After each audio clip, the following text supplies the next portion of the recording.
I'm Laird Klingler, librarian with the Cornish Historical Society. We're here for an interview at the home of Rob and Mariet Jaarsma. The date is November 14th, 2019. Billy will be doing the filming, Billy Scharf. First of all, thank you, Rob and Mariet, for inviting us into your home. And just as a start, I'm particularly interested in the in World War II in the European theater. My father was there in the army and spent time in Holland, where you both later, grew up. Rob, I'd like you to start by giving us your memories of a very significant battle, in World War II. Well, World War II, a lot of people have probably, they know about Normandy, and a lot of them have seen the movie maybe A Bridge Too Far. The idea was from Normandy to go to the north. They went to Belgium, then they wanted to go through Arnhem to cross the Rhine, because they couldn't do it in Belgium or south, and they tried to go over the Rhine and then from behind get to the Ruhr area in Germany, where all the heavy industry is.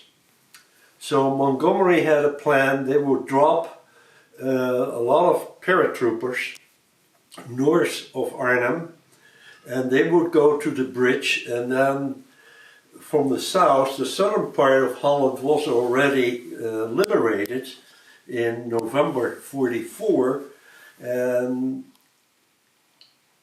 they tried. They had American paratroopers, the 101st Airborne Division, dropped paratroopers south of Arnhem, north of Eindhoven, and from there they were going to go north, and I remember the date, September 18. It was delayed because of weather, so from the south they were coming up, and they were thinking the 17th, but it happened all on the 18th, my brother's birthday. That's why I know so well. We had a lot of bombing in Arnhem.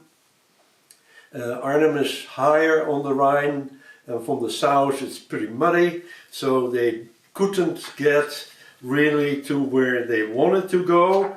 They were too slow. All the paratroopers, I think they had 1,800 planes coming off. I remember seeing the gliders from England coming over, dropping the paratroopers, and we went in the basement because of the bombing. How old were you then? I was about six and a half. So we were hiding all the time. They were also making an shelter in our backyard with the neighbors, but that didn't happen because then the railroad bridge close to Arnhem was damaged, and the Germans told the civilian population they had to get out or some bad things would happen, nothing would be left. But now at that time you were living under German control, that area was controlled by That was German control, right. Yeah. Okay, so good. The economy was still there, everything was still working more or less under German control. And moving on from the battle, did you have any experience with Jewish people being taken away? Did you see any? Not in Ireland. I was too small for that, too young for that. Yeah. I wanted to get to Mariet things. if you were finished up on that. Well, what I wanted to say, we had the bomb craters right in our street, about 6 houses from us. 3 houses were totally gone. I remember going there with my dad, and they really tried to hit the school, which was the German army headquarters, and they were not that precise in their bombings in those days, so they dropped them like in the street. But the essence, what I want to say, what people don't realize maybe, they told the population to leave the city within 36 hours, 100,000 people. So people were streaming all over the place. You had no cars or anything. Those had been taken by the Germans. I remember my dad from his company, they had to bring him some roads and we could walk home, leave the vehicles there for the Germans to use. Right. So that was what went wrong really. The Germans regrouped much faster than they had anticipated. So a lot of those paratroopers, which were mainly English and Polish, north of the city, they were going to the bridgehead but never made it, got encircled, and a lot of them lost their lives there. Good, good. Let's get to Mariet now too. Right? Well, Tell us, you told me some of the things about your aunt. yes, Yes. but you are now in Holland and I don't know too much about the wartime on Holland personally because I lived at that time in Indonesia. So my story is more around the Pacific and around the Japanese occupation than about Holland. If you want to know how we got in Indonesia, I'm willing to tell you that. My father was a young lawyer, got just married, but there were, because it was depression, not many jobs in Holland. So they advised him to go to Indonesia. Indonesia was a part of the Dutch colonies in those days. So my father and my mother, just married, went to Jakarta, alias Batavia. And there I was born. But there was not much work for him, for my father. So they told him, try Sumatra, the next island, where you had much more work opportunities. So he went to the city Palembang, which was a very important city as there was a lot of oil around that area. So they moved to Palembang and my father found a job as a young lawyer to acquire land for drilling oil. So that was important also for my history, is that since he had to do with indigenous people, he learned very much the language. He had a knack for languages, so he could talk very well to get contracts. So the contracts would come, and this was in the late 30s. But then time got more dangerous. You got Hitler, who started 1939 and 40 to occupy Europe. And the Dutch were not careful enough. They thought, oh, the Germans will leave us alone. They didn't. But then the connection with Holland was broken. My father worked for an American company, Stanweg Oil, and they heard already about the bad news and said, it gets too dangerous, because beside of the Germans, Europe was also involved with the Japanese. The Japanese chose the side of the Germans and started to conquer in Asia. And one of the targets was Indonesia, specifically the oil-rich areas, since the Japanese didn't have petrol, as they call it, for their resources for their air force. So then we are towards 1940, and my father's boss said, you have to move your family away from here. Go to Java. So my family had friends in the mountains in Java, above Bandung, and they sent, at that time, my brother, who was 3 years younger than I, and I, to Java. We went eventually to Bandung to be with the Dutch coffee culture he was working for the coffee industry. And my mother still stayed in Java, Palembang, because she was connected with the COVIM, which was an organization who would supply American and Australian pilots who landed in Palembang to provide them with coffee and sandwiches, etc. And she would take their mail to send home to their countries to let the family know they were all right. Until my father's boss said, it gets too dangerous, you have to send your family, you have to join your family in Bandung, Bandung. in the mountains. So she did. And then it became that tight that the Japanese were moving so quickly that New Jersey gave my father, the oil company of my father, message, destroy the refineries and send your wife to Java.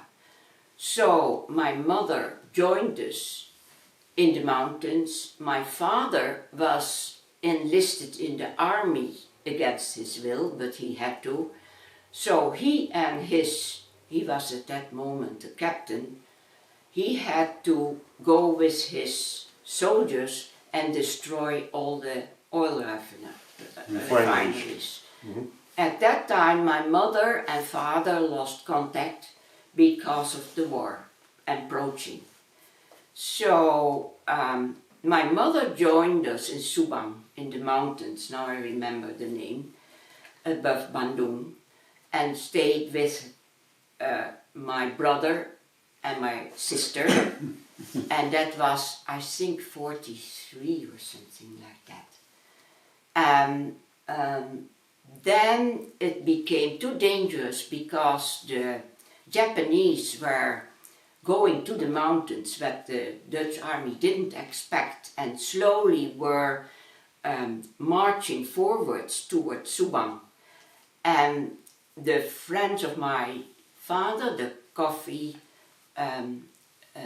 growers, discovered that, which was through the tom-tom.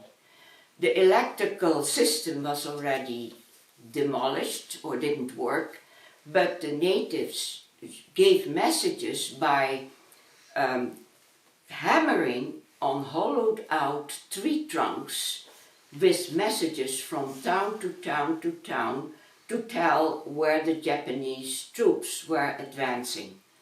And then my mother decided it is too dangerous to stay here.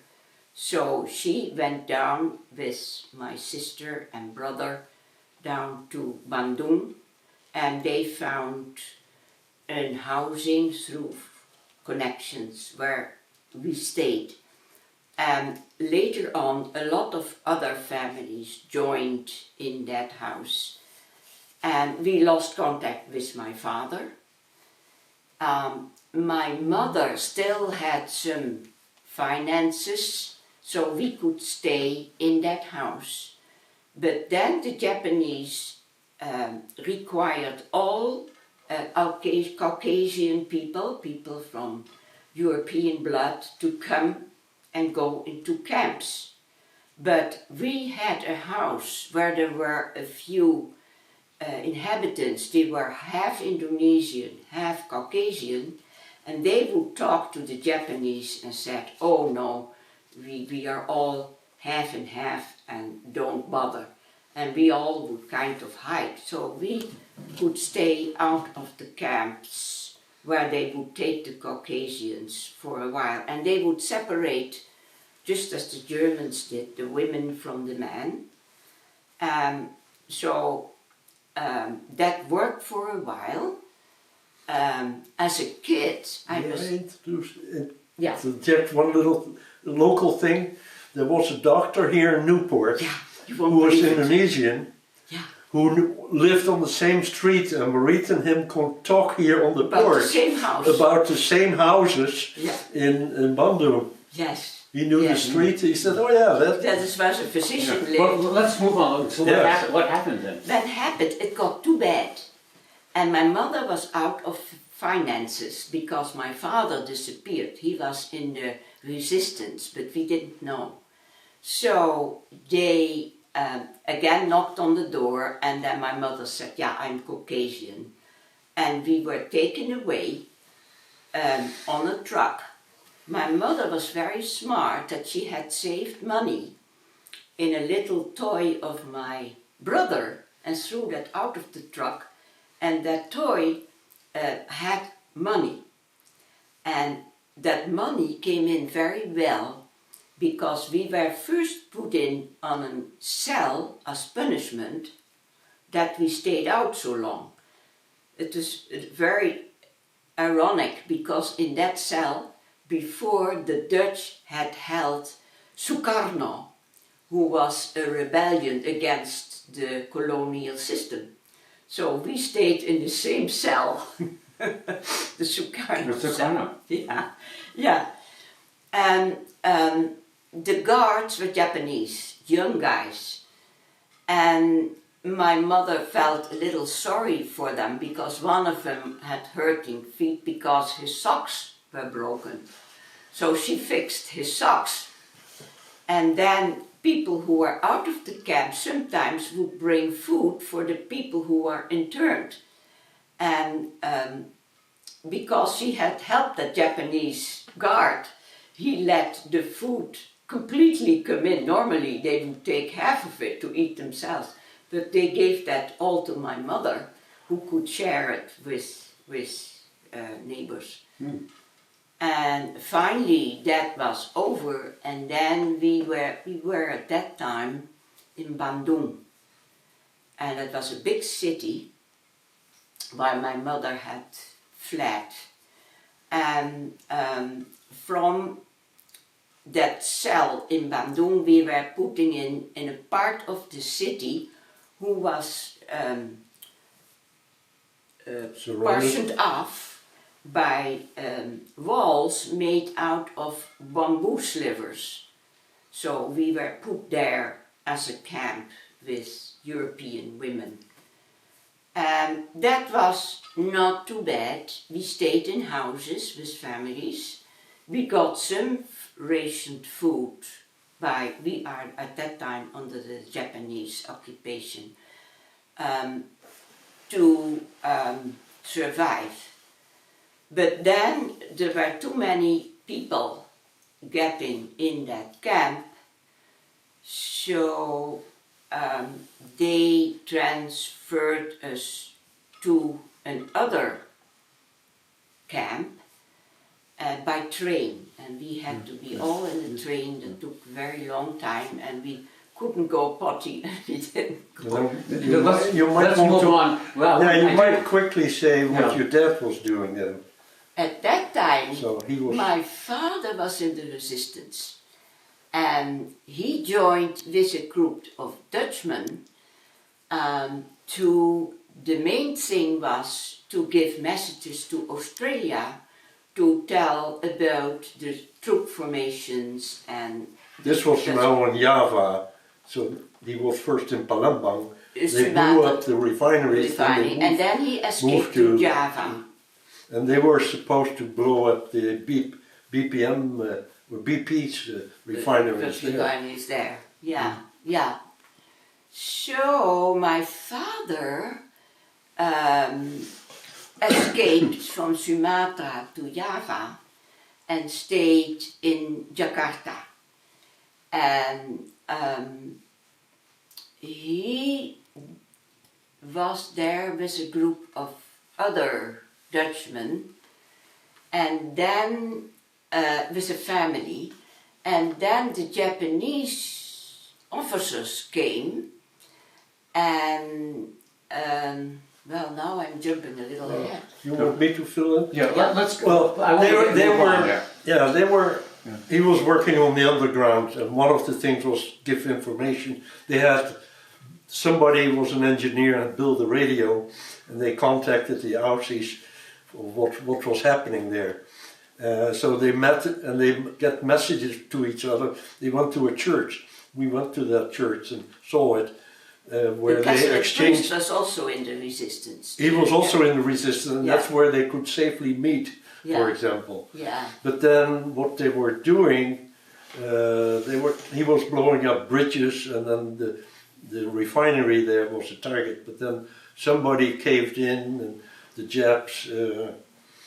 They basically rolled up the underground group of men, I think 15 or something like that. Yeah.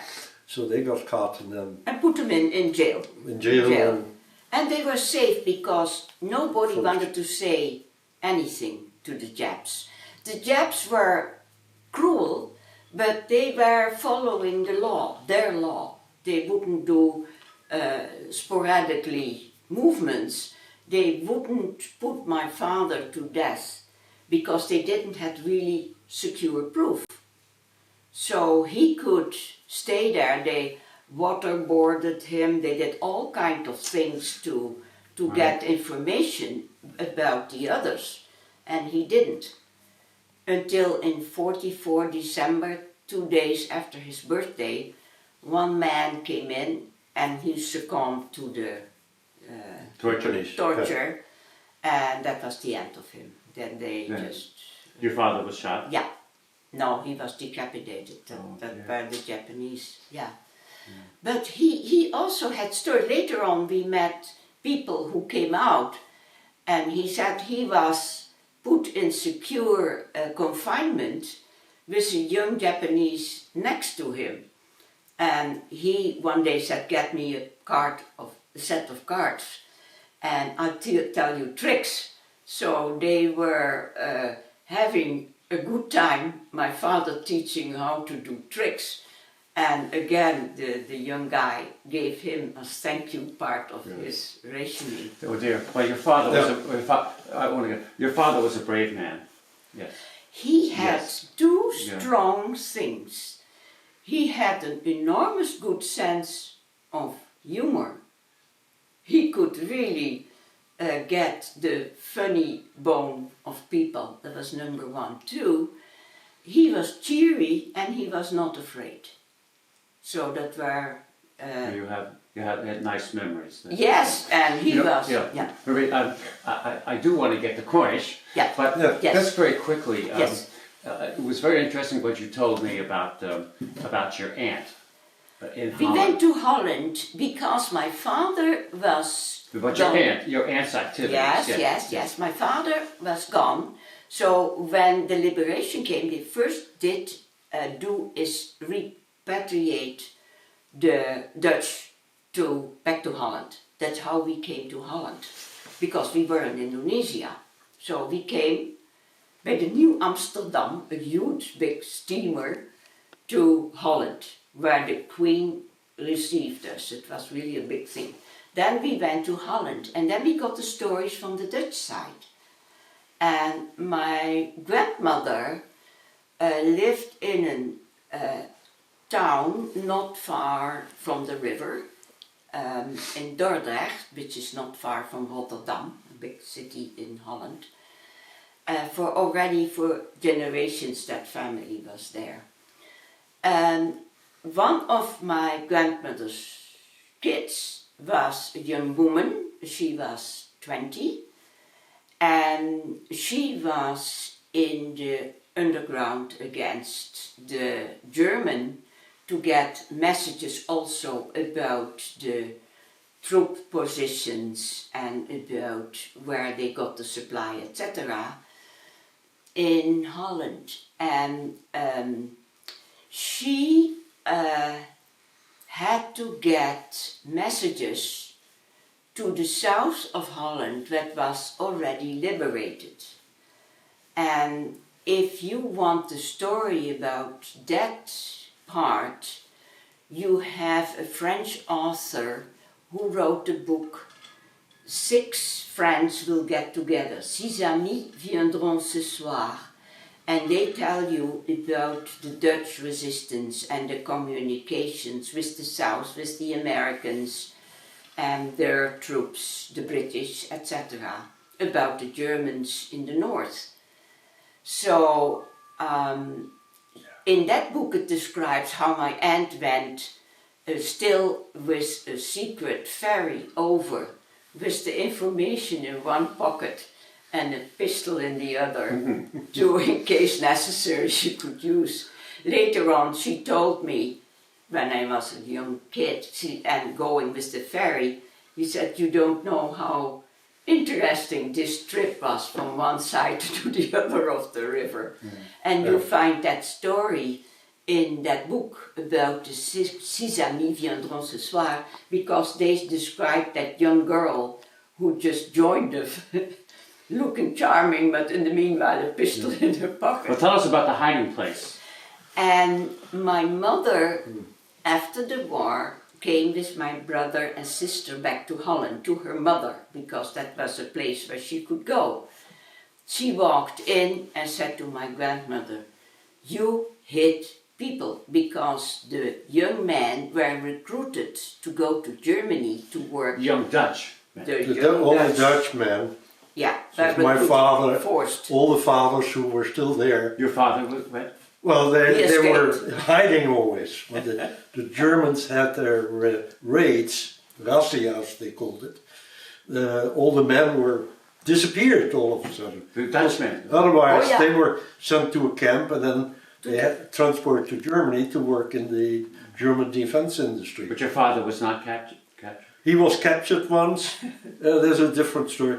No, I want to just... He was captured once, but then they were walking with their bicycles to Amersfoort to a camp, and somewhere he knew the road. He turned left, and they On the didn't spike shoot. and disappeared. They didn't shoot him, so he got out. No, what about the attic? My mother right away said to my grandmother, "You hid men." "How do you know?" said my grandmother. "Well," said mother, "just look at the little opening above your stove. There are all black fingers on, on the ceiling that somebody pushed that up." And she had a feel about those kind of things. You know, you read so much about Jewish people being, captured anyway, but actually native, the Dutch. Also. Oh yeah, yes. oh yeah. Oh, Yeah, yes. that's a very Hundreds interesting. of Yes. half a Listen, million or I do so. want to get to Cornish, but tell me, then growing up in Holland, how did you two meet? Oh, that's a long story, but Not too long now. No, we just met on a party and happened to sit next to each other. A friend of mine was going to get married. He didn't have enough seats. He had the back seat of the little Citroën de Chevaux, and Mariet sat next to me, and we chatted. And then they had another party, and we met again, and it all started from there. How old were you when you got married? Very late. Late. Very late. I really liked my studies. We were both in the 30s. In the Yeah. 30s then. Yeah. I was Well 25. then what led you to come then to America? Well, I was Mariet's only experience was with playing with American kids and not speaking English when she was in Indonesia at that refinery in Palembang. I was fortunate right after high school to get a scholarship from Rotary. In fact, the Youngstown, Ohio Rotary Club sponsored me for a year at Youngstown University. And I stayed with 6 different families in a year's time. So we would get to know more people and they would know more about me. So I spent a year there and I liked it so much. Then through another connection, 3 years later, I worked in Newark, New Jersey in the summer for Western Instruments. Did some research there. And then I went back to Youngstown and Niagara and had some other friends in Cleveland, so I toured a little bit too. So I spent another 3 months. So I've been here twice.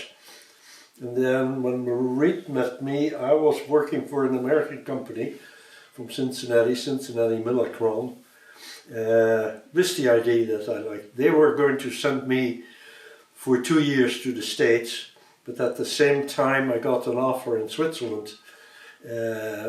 in machine tool research That was in French and English, in French and German.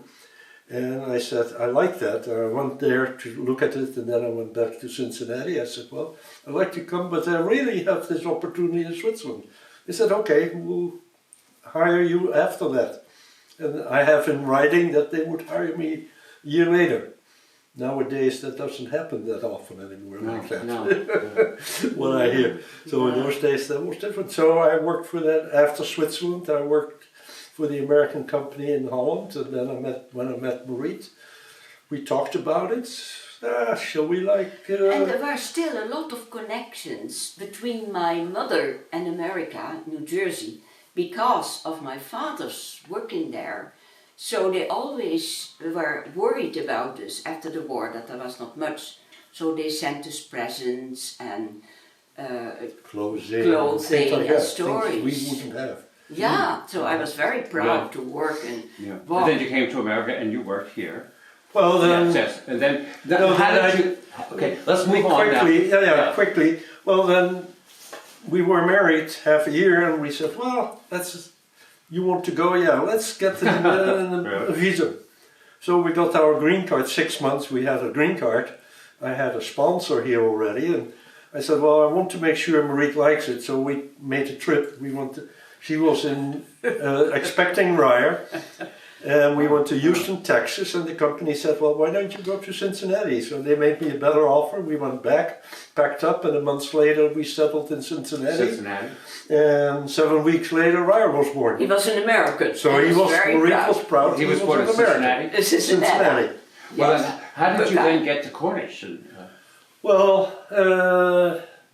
machine tools go up and down, so that went down. Then after 2 years, then I worked for another small company, much smaller, about 50 people, in Cincinnati for about 6 years till 78.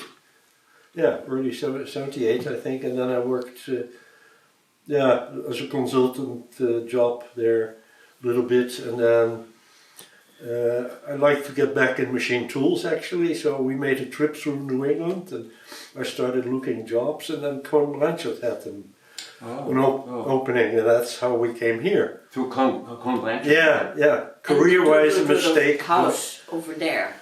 Well, yeah. I say career-wise a mistake, but it was nice because I looked around. Mariet was trying to sell a house in Cincinnati. I was trying to buy something. And we looked from Charleston to Lyme and from Woodstock to New London, and then Dingleton Hill, this opened up. Just place us now. This is where Ryer and Heidi live now. Right, yeah, Yes. our old house. Yes, old house. So with the pond, was ideal. I could go home in the summer for lunch, take a dip in the pond, have lunch with Mariet on the porch, and go back to work. Yeah. Tell us just a little bit about the history of the house. It originally they told us it was originally a stop for people taking the coach, the travel coach, who also, I think the road went through property of Cheston. Very old coach road. Cheston, Newbold. Yeah. And there were we discovered the most strange things in that old house. One of them was downstairs, where they had a built-in outhouse. And there were 2 holes in it. I said, that's fun, then you can go with your friends together and continue your conversation. No, our neighbor who knew the house very well said, no, you first fill up one side, etc. And in spring you pull out the tray and get rid for your field. There was a little door there, and you could literally pull out the shit box. Was that Calvin Monroe? Yes. The Monroes were Well, you wonderful. interviewed him. Yes. He grew up in that house. Yes. They bought the house in 1904. Yeah. It needed a lot of work when we came there. It was remodeled, not remodeled. So one of the things I did, we rebuilt the porch in the front, in the south side, and found a stone. Unfortunately, it broke in 2 pieces, and I put them together. It says H. Knight. And it turned out that Hollis Knight was a cooper and lived there in 1851. and it's hanging still Cooper, in the house there. Making of the wheels, right? Yeah, yeah, Of yeah, barrels. the stagecoaches, yeah, yeah.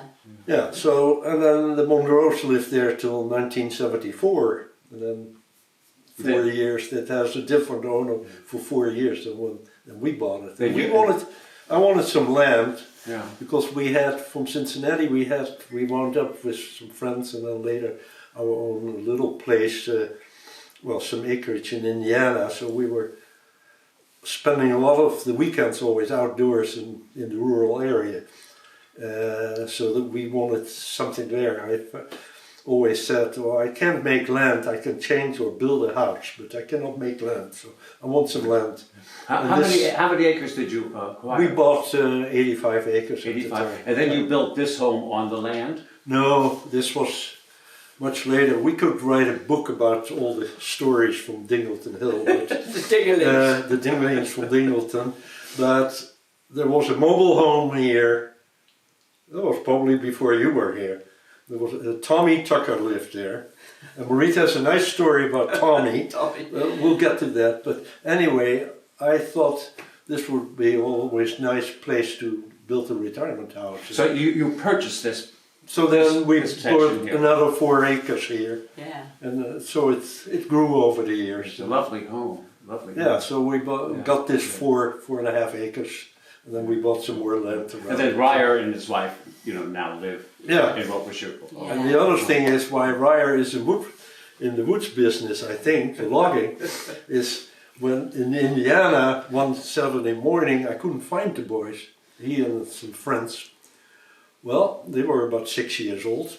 There, the two of them were sitting there with a bow saw, cutting trees. Timber, Dangerous. that's fun, let's do another one. 6 trees were down by the time I came there. So I think that's where he learned. Well, Ryer's a big, strong guy. Now, I want to get to some of your activities here at Cornish. And first I want to say, Mariet, you donated a painting to the Historical Society of Westgate Pass Road, the oldest stone bridge in Cornish. And I've set it up at the History Center, and it's been very well received. So, Thank you. I do hope you come, and thank you again. It's a fascinating story in those days, how they already tried to preserve the rural character from here, with the Croydon Park and Right. yeah. Now, in terms of paintings here, you wanted a little movement in our interview. Okay. So, Mohammed will go to the mountain. okay. This is Billy, can you get this painting over the fireplace? Tell us about this, Mariet. Joe Saginor. Joe Saginor is a friend of us, and we got together to a very strange Cornish group called the Pizza Group. And but is it too far? No. Okay. And that's how we got together with a piece of pizza with friends of friends of friends of friends that slowly did go into a group. And we met Joe, and he is, beside of a psychologist, also a very talented painter. So He has a studio in the AVA gallery. in Lebanon. Yes. This is supposed to be Nevis, an island in the Caribbean, where they... Okay, here's one that Mariet did. Can we guess who this is? That was done on. You got it? Okay. And Mariet is so talented. Here's one that Mariet did. This is of the house, that they first lived in. This is the house. Well, you show it here. Oops. Which one? Oh, this is... Dingleton Hill. That was this so-called coach stop. Well, with the tree with this hole in it, now part of it broke away, but many times we took pictures with people in the hole there, in this cavity in the tree. Maple. Part of it is still there. Yeah. But let me get another one here. And the composition of this is particularly interesting. You really are continuing with the Cornish tradition of artistic endeavors. Well, Oh, this is... I was so inspired by other Cornish, like Nancy Whiteman and Gallagher. What is her first name? Sally Wellborn. Yeah, and we all went together to play together. It was fun. Well, tell us about the composition. Oh, yeah, I like challenge, what I'm doing. So when this house was built, there were pieces of roof tar left over. Tar paper. And I thought, this is interesting, instead of canvas or whatever, but didn't know what to do, so I stashed it away. One day I found out that if you take your oil pastels, you can work on it. And I took photographs of the family, and I had an experience that was very spooky, because I never had that before, that bubbly surface would all of a sudden get faces. It was like Halloween, things showing up slowly, eyes looking at you, and then I had to try to make it more friendly, so it was really a fun experience. Is that a particular person? This is granddaughter Ella. Oh, your granddaughter? Ella, Yeah, Ella. Yeah. Oh, Yeah. oh. Yeah. Yeah, like here, these are the grandkids. Yeah. Okay, now let's move to some of your activities in Cornish. Rob, I know that you helped with the restoration of the Korea barn. Yes. And you helped also with our neighbor to neighbor group. I remember after the fire at the Poors, you were there. Yeah. Tell us about some of your I was on the activities. finance committee for a while. I haven't been heavily involved because I only worked for a number of years at Cones, but then I worked in Massachusetts.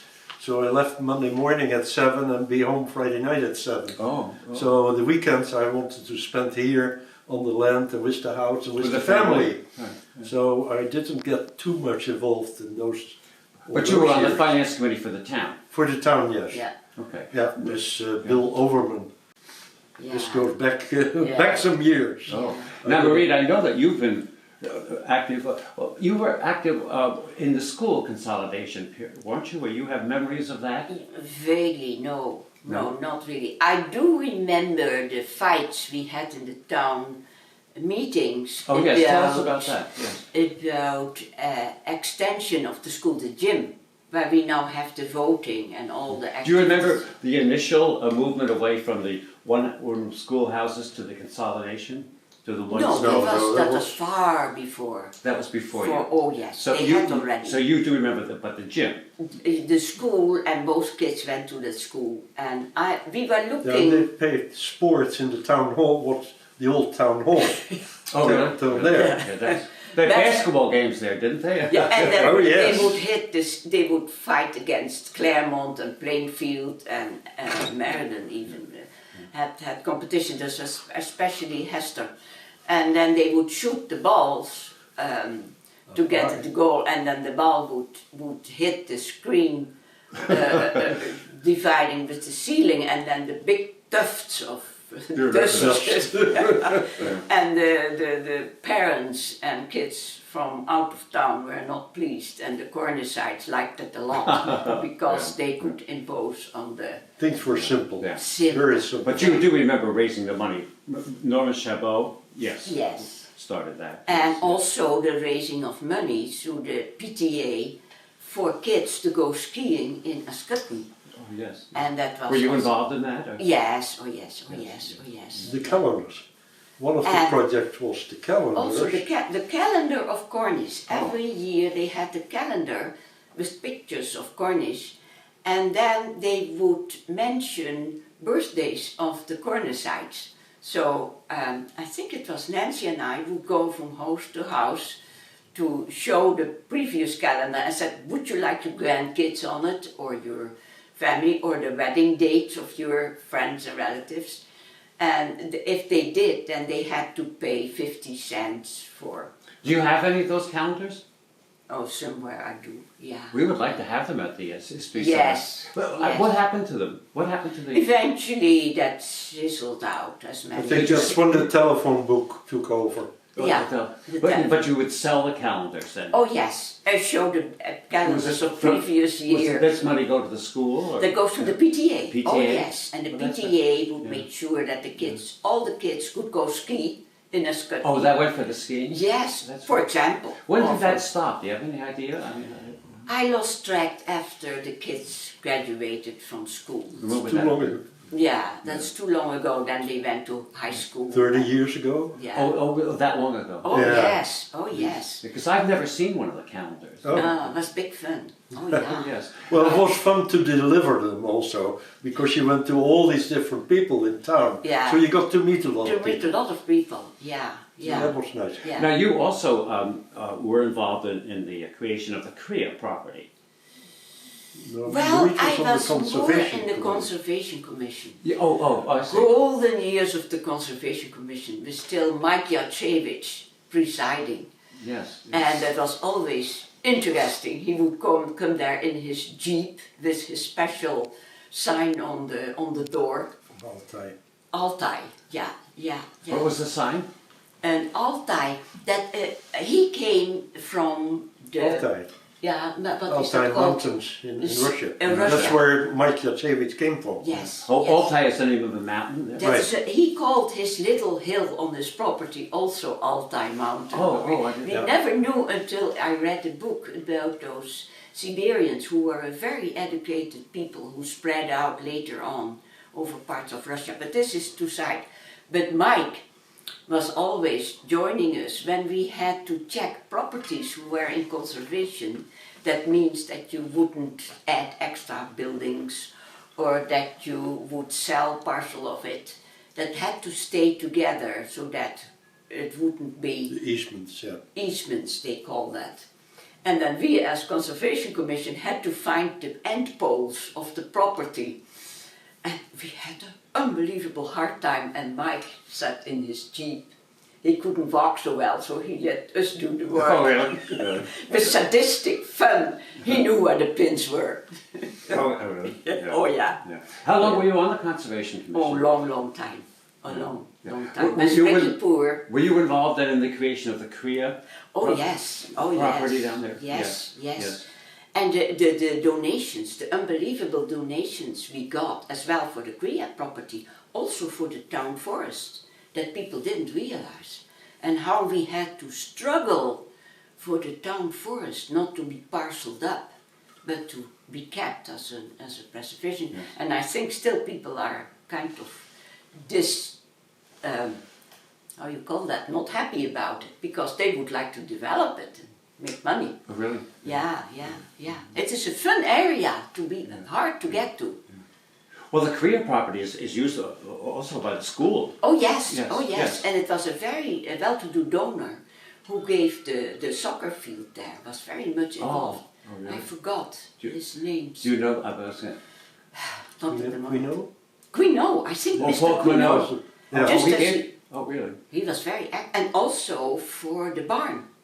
There were lots of struggles about the Korea barn. Well, Marie Stevens was very active Also, in the preservation of the Korea barn. yes, yes. And people said this is nonsense. What do you do with such a big building? Yeah, But historically, We spent a lot of time on that.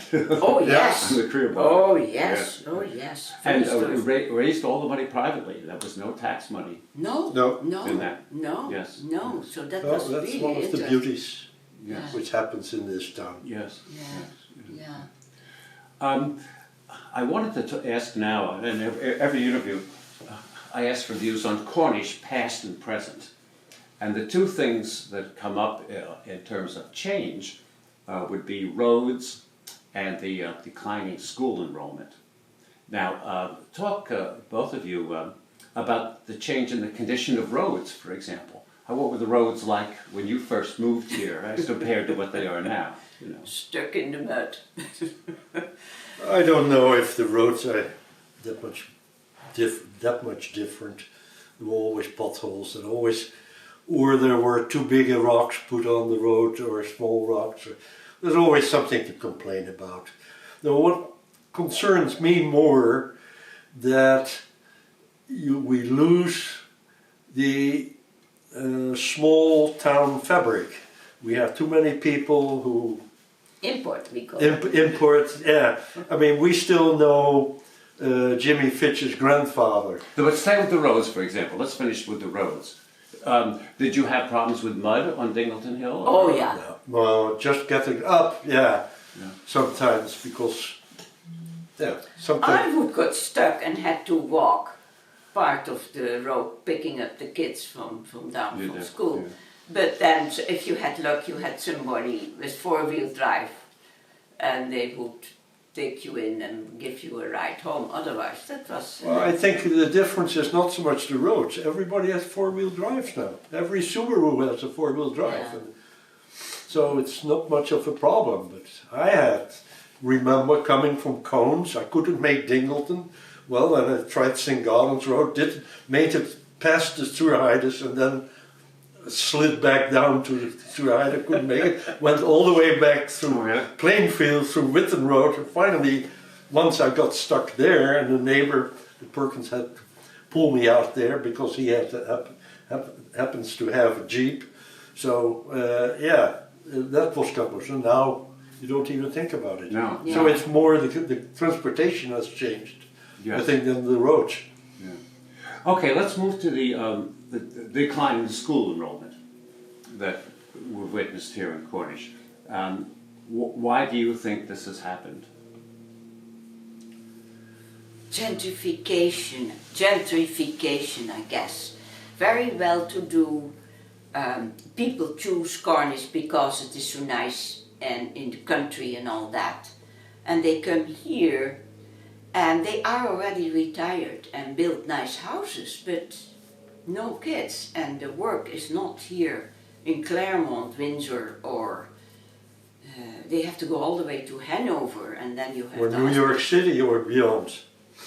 I mean, we know people who travel every week to New York New City. York City, yeah, So- the neighbors downhill, Well, yeah, I yeah, won't mention names, but no, but no, the old timers, like the Tommy Tuckers, like the Calvin Monroes, like the Monettes. You had Willie Whitcomb here. You probably and never Bernice heard of Johnson from, him. Bernice, Bernice, Jimmy's grandparents there. yeah, They were yeah. all old timers, and there was a fabric there from the older people. And Yeah. now that has changed. There are several new houses there, and I don't see the people. We don't hardly ever talk to them. Once in a while, maybe twice a year.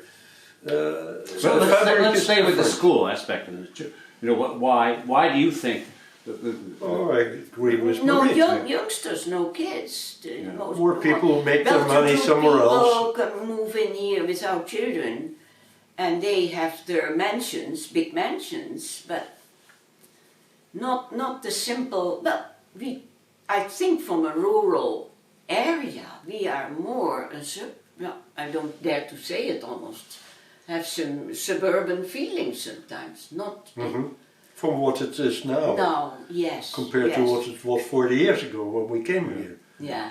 Well, let me just bring this up because this has come up in other interviews that perhaps our zoning and land policies are not encouraging young families, No. to move here. Yeah. Yeah. For example, with the 5-acre zoning. Yes. People have said in the flat there's 1-acre zoning. Yeah. That 1-acre zoning could be expanded. Yeah. We all want to preserve the rural character Yes, of Cornish. yes, We yes. want to preserve the farms that do exist. Yes. Yes. Yes. But there could be some trade-offs here. Yeah. And Steve Taylor has raised the point. Current use represents a property tax transfer. Yes. That people without current use are paying the Yes. tax that should ordinarily be paid. Yes. Yes. Any thoughts on these matters, or? I don't think that is the real problem. Yeah. I think it's more people that make their money somewhere else. They can afford to buy here and build a big house, which is driving up the prices. And there is not that much employment, local employment. Yeah, you have to go out to at least to The hospitals are. where the hospitals are the biggest employers right now are the hospitals. well, that's not an industry. That's fine, but I don't think you can survive on that. On just taking care of sick people. So I don't think it's in the in the zoning so much, but the property values are so much higher now that it's very hard for a young family to start here with something. Yes. What was the date that you came to Cornish? In 1978. 78. Yeah. 78. So 41 years ago. Yeah. So pretty much Cornish had changed then because Oh yes. the highway would have come through, the interstate. Was Was there. there. There was Was one there. traffic light in West Lep. That was it. Yeah. There was nothing. Do you, Yes, that do you was remember a when it farmland. was before the big box stores came? Or do you? They weren't there. Yeah. Yeah, There you remember was seeing the Coles open and all of fields? that big wasn't there. farmland, beautiful farmland was Yeah. there. Yes, yes, J.C. we do. Penney's was there in Cambridge, I think, Yeah. but that was Yeah. about it. And a McDonald's. For the Yeah, big Longacres nursery was right there, where they have now the Home Depot. You remember that? Oh yeah, Yeah. and on the other side it was a farm, Yes, Where did you do your shopping? Manchester. yes. We had, for anything big, we had to go to Manchester. There was nothing here. No. You did shop in Windsor or Claremont? Or? Oh yeah, for the groceries. But I Groceries. mean, to buy a lamp or buy a chair or Yeah. some pillows or so, we went to Manchester. Do you remember when those towns were well off and doing well? Or had that changed by the time you came? You mean Manchester? Well, no, for example, Claremont. Claremont used to be considered the place to go, you know, Yes. on a Friday night. No, it Shopping. was already declining. You think? Yeah. Well, Yeah. there was where the Kmart is now, or whatever, the Hobby Lobby. There was a drive-in theater. Oh, there. you remember that? That yes. was Mariet had never been there. unique. So I took her to the drive-in movie, Yes. and they had the old carbon lamps still, with the carbon and arc lamps. Really, really old stuff. Yeah. And that's for the last time I saw that there at the, Yeah. the theater, at the drive-in theater. You know, you're only the second person, or two of you, that remembers that. When I interviewed Nancy Whiteman, she remembered the drive-in theater. Oh yeah. You know, her children, you know, Yes. would go. Yes. Yes. Yeah, Yes. Right. Yes. Well, Claremont was considered a good shopping area on a Oh Friday yes, night. you had yes. the theater that was well known. Yes, movie theaters. The yeah. movie theater. Yeah. Did you do much in Windsor? Well, I Yeah. worked in Windsor. That's right. For the Oh, first yeah. year, so Yeah. yes. Yeah. Well, the grocery store was where Brooks is now, or Rite Aid. Rite What Aid. is it? Yeah. Rite Aid. Yeah. Yeah. yeah, So the Yeah. groceries were right in town, Yeah. so for all the local people within walking distance. Yeah. And yeah, there was more there. yeah. Yeah. There was definitely more there. Yeah. Well, I found this interview very informative. I've learned a great deal, and you two have had really wonderful lives. You know, very historic lives. Yes, You know, that's right.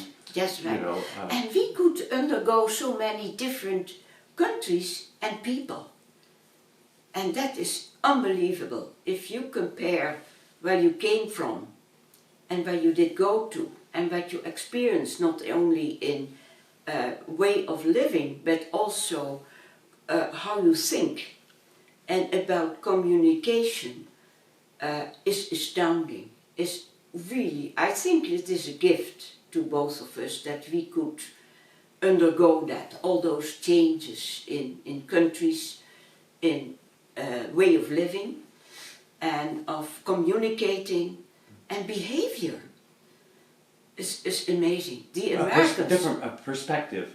Yes. It's probably also made you very tolerant too, I would imagine. Oh yes, oh yes. But you learn that very early in Holland, to be tolerant. Oh yes, Good, oh good. yes, oh yes, yes.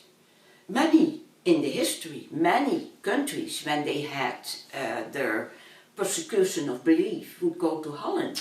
The Huguenots, right? Oh yes, Yes, yes. oh yes. Reed's My family was is originally French. Her last from name Huguenots. is French. Yes, Oh, Mark yes, French. yes, yes, yes. Yeah, this past year we went But- to France. oh, you went back. We went to see where her family in the 1600s came from. Oh, Yeah, really? Yeah, yeah, yeah. yeah, Just yeah. in the northern part of France. yeah. So they were Huguenots. And Yeah. we stumbled upon a Huguenot church once in Charleston, In South Charleston, Carolina. Carolina. It Yeah. was all totally French church. Yes, Really? yes, Yeah. yes, Quite yes. interesting. You still travel quite a lot, too, don't We you? try to, we like to. Yes, yes. And you do a lot with, are they antique cars? I don't know. Oh, my antique cars, I had to show you there. Okay. They are right there. Can you get that, Bill? British Well, cars. this is just, I got involved in the Sunbeam Club and organized some meets. This is in Rockland, Maine. This is the map of Maine. Oh, Maine, yes, yes. This is Maine. Right. And one of the cars in there. So, yes, But you collect the I cars. still have a few downstairs in the basement. You collect them, I mean, you Well, collect, I fix them, yeah. do whatever. Just like But the locals. combination of England and the United States in that care development of cars, I thought was also fascinating. How you get the British car, and you put there in a V8. That's quite a different, I must Do say. the Dutch drive on the wrong side of the road, or That's not? the no. British. The British. Just the not the Dutch. That's Oh, only- no. Sweden changed. Sweden It used changed. it, but they changed. Oh, yeah. I say wrong side, but okay. What's this? Yeah. This is fun. This is from Indonesia, Oh, and they are puppets. And these puppets are originally from inspired on stories from India, because Indonesia first had population from India coming there to profit from the rich soil and etc. So they introduced their shows inspired on in India.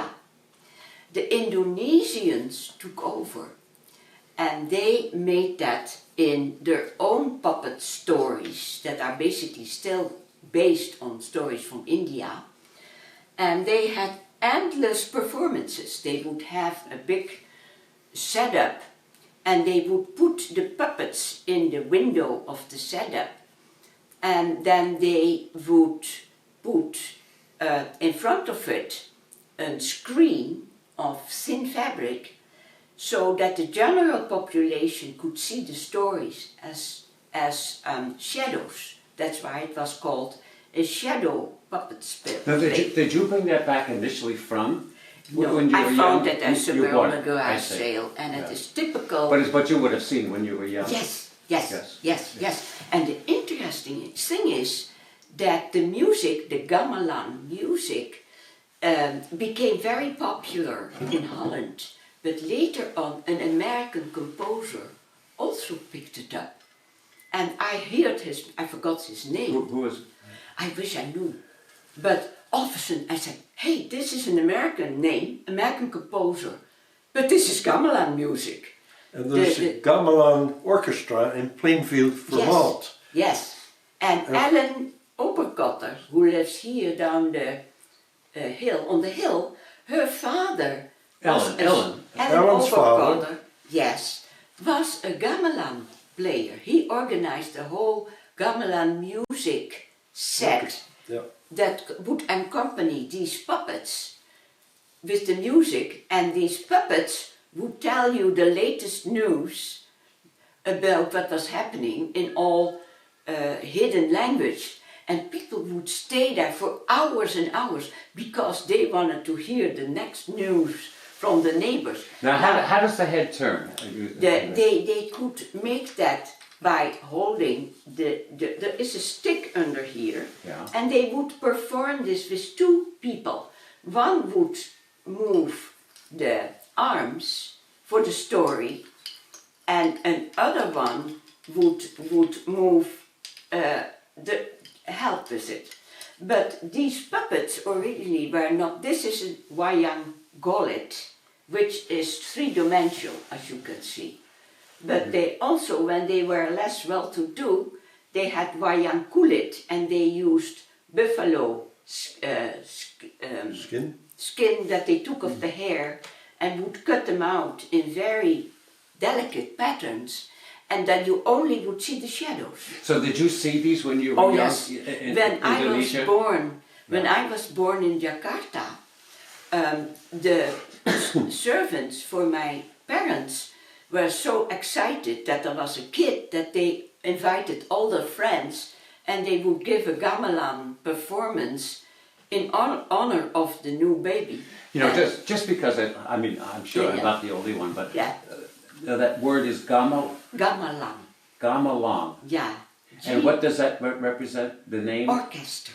It is a type of orchestra. Orchestra? Gamelan orchestra. Yeah. And the music is very monotonous, but Gamelan. gamelan, yeah.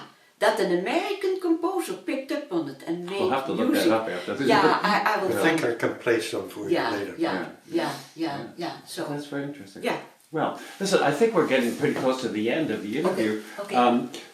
Is there anything else that I always think, and you will think too, why didn't I say this during the interview? You always think of something afterwards. So, you know, is there anything else that you would like to add to the interview? Yes. The inspiring artists that Cornish had during our stay here is amazing. We mentioned Sally, but there was also Suzanne Lupien. And we met by accident, and it happened to be that besides that she built her own oven to bake her own bread, stone oven, she also did the very old technique that already the Greek and the Romans used, the lost wax technique. And it is very complicated, I won't get into it, but that's, as an artist, you create a mold, and in that mold you pour the hot copper, and by little openings the air can escape, and you let it cool there, you open it, and then you get a bronzen head or a bronzen statue. Marcus Aurelius in Rome, everybody comes to see it. That was the lost. Have you seen the hoof, the horse hoof that we have at the town office? That's right. That's hers. Yes. Connie Kuzman donated that to us. Yes. And have it up Yes. there. So you've seen it there. Yes. Yes. That's So, an example and of she that. made a wonderful portrait of Mariet Jaarsma. Go to the town hall and look. You see him there looking at you, grinning. And the one we have a big hat, Yes. which is also in the By Rockefeller. Suzanne Lupien. Yeah, also. Yeah. You'll see it on your way out. And as a matter of fact, she was interested, but she, as an artist, found out that they still did this old technique in Holland, in Maastricht. No, south of Maastricht. Well, yeah. And that's where she learned the lost wax technique, how to do So I remember Suzanne. Yes. Yeah. Yes. Very nice person. Well, she started the Cornish Farmers Market, and she was really the one who started, which disappeared, but she started that's right. it, and she started the senior lunches. But did she? I didn't know that. Suzanne did that, She yeah. was a wonderful Yeah. person. Yes. Oh yeah, and also in writing, she writes beautiful poetry. Oh. And she learned the pottery, I don't have the pot of her, which are exquisite in making. We found out how the pottery came to the United States, and that came through Asheville, North Carolina, Blue Mountain School. Blue Mountain School, where avant-garde artists that were chased out of Germany by Hitler would go there to Really? teach, and one of them is a very well-known German potter who taught there the pottery, and she later on got her Okay. as a teacher, Good. not in California. California. I've asked Mariet, Rob, is there anything you would like to add before we end the interview? Oh. You had talked a little bit before, and I think I cut you off, but the change, for example, in Cornish Yeah. people. Well, that's Yeah. what I feel most. Yeah, we try to stay simple and try to take care of the land and keep things more or less the way they are. Can I add some little thing? Yes. What was very interesting was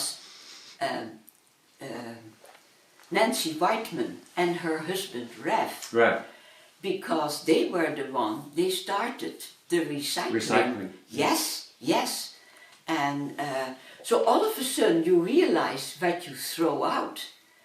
And we knew already a little bit about not throwing out too much because of our past in the World War II.